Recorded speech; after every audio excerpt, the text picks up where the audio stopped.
Well, I want to thank everybody for coming. You know, it's been an exhaustive and thorough investigation that's lasted now almost over half a year, almost 8 months.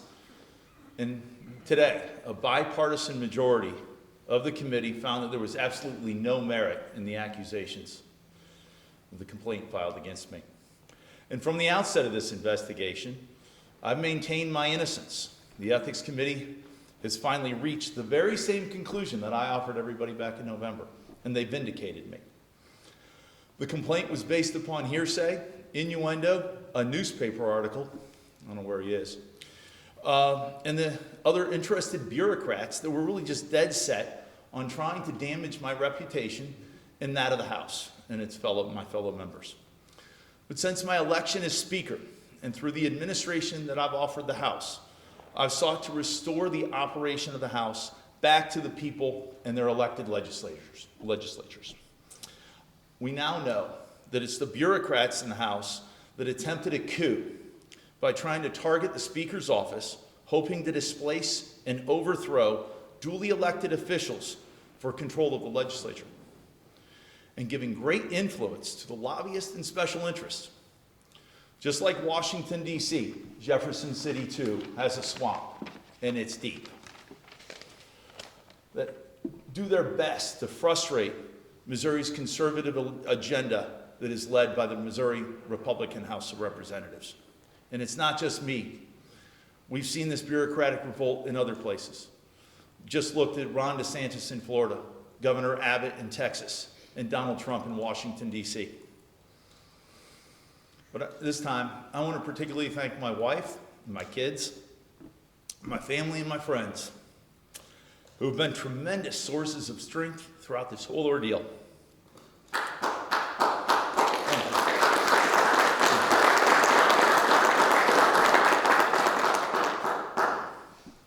My wife and kids have routinely been unfairly subjected to personal attacks based upon these false accusations and allegations. Members of my staff, other legislatures, and those involved in the legislative process have been called in front of an ethics committee and have had their reputations tarnished and abused for nothing but false allegations. Throughout this process, many media outlets falsely reported on allegations and occurrences that took place during confidential ethics hearings. While these lies and innuendos published by the outlets were far more severe than any actual allegations being considered by the committee, the rules of the committee prevented me from making public comments on these proceedings. I know I followed the rules, but it's very clear others did not. I now must trust those media outlets will report today's truth of exoneration with the same enthusiasm as they reported yesterday's lies. I want to thank the members of the Ethics Committee, both Republican and Democrats, a position in the Ethics Committee that can often be very unenviable. Someday, I hope that the full story of this investigation will be made public. But for the time being, I'm thankful that my family will no longer have to endure the hardships caused by these false allegations and this investigation. And as Speaker, I'm honored to fulfill the duties that I've been entrusted by my fellow legislators, and to deliver the legislative priorities for the people of the state of Missouri. It's an honor. Thank you, and God bless.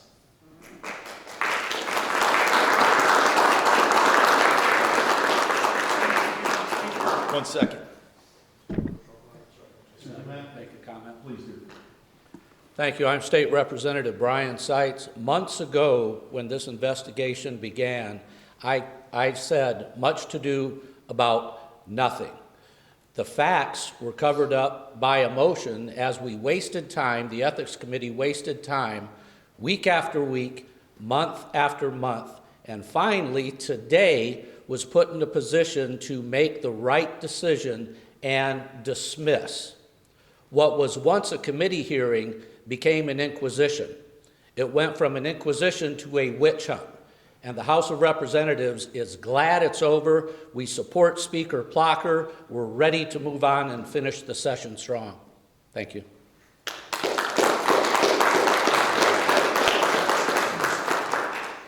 Questions? Do you have any response to the statements that were made at the last hearing that you were responsible for delays in this process, that it was your actions that obstructed the investigation and that your intimidation tactics that kept people from testifying? No, I adamantly deny that I obstructed anything. I fully cooperated. And I think today's testimony from the Ethics Committee speaks volumes as to how it really went down. I was truly exonerated, and I'm grateful. Was there ever any request that the Ethics Committee made of your office that you declined to comply with? Not from the committee, not whatsoever. Not issuing a subpoena or anything? When you, As far as the subpoenas, that's a gray, cloudy area to a degree. There were a set of subpoenas that were requested of me, many subpoenas that were of office staff type things. They even wanted me to subpoena myself. I turned that over ultimately to an individual who was able to issue those subpoenas. I found that to be a conflict. So yeah, I didn't initially, but I turned them over so they could be issued. In no way did I obstruct that. why did you not immediately recuse yourself? Once the subpoenas were issued to your office, why isn't that something that you just Oh, it's a legal process. Are you going to try and boot Dana Miller out of her job? We haven't talked about anything with staff like that. Listen, there was an ethics complaint. The committee duly considered that. I mean, exhaustively, I would think, for probably almost 8 months, like I said. I'm great with the outcome. I offered this outcome back to everybody back in November. It just took a little bit longer than I had hoped to get here. You mentioned some people broke some rules. Can you say who, and if so, is there any recourse for them? Yeah, I'm not going to speculate on this. I'm looking forward, right? We have 3 weeks left of session. I'm very proud of the committee, the conclusion that they reached. I'm very proud of my fellow colleagues. We all serve a lot of time up here. We have 3 weeks left. We got to get a lot done for the people. We heard that Representative Henderson had appointed Representative McGrill onto the committee to fill a vacancy. What role did your office have in that? Are you concerned at all about House rules being not obeyed with it, since typically it's the I committee recused chair? myself, which was the appropriate thing to do since I was the respondent in this matter. Are Being you- falsely accused, of And course. are you concerned though Emily? that the Speaker Pro Tem had made that appointment when typically that power is only for the committee chairperson? I recused myself. I wanted to ask, we heard from a couple of people within this whole process that the House Ethics Committee isn't really set up to investigate the Speaker. My question is, does there need to be something changed within the rules process around this whole type of situation from going forward? I think I'll reflect on this experience for a long time in my life. It is set up to investigate the Speaker. It's set up to investigate any member in the body, 163 of us. But I think things need to be looked at in hindsight. I don't think the committee's meant to be a witch hunt. I mean, I don't think it's meant to be there for political purposes.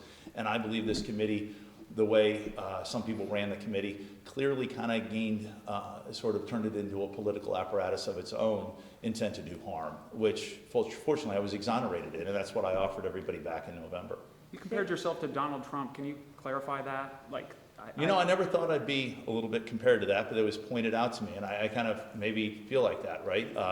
I'm being accused of a lot of things. I was accused of a lot of things, a lot of falsities, a lot of lies, a lot of inferences and innuendos that were just not true.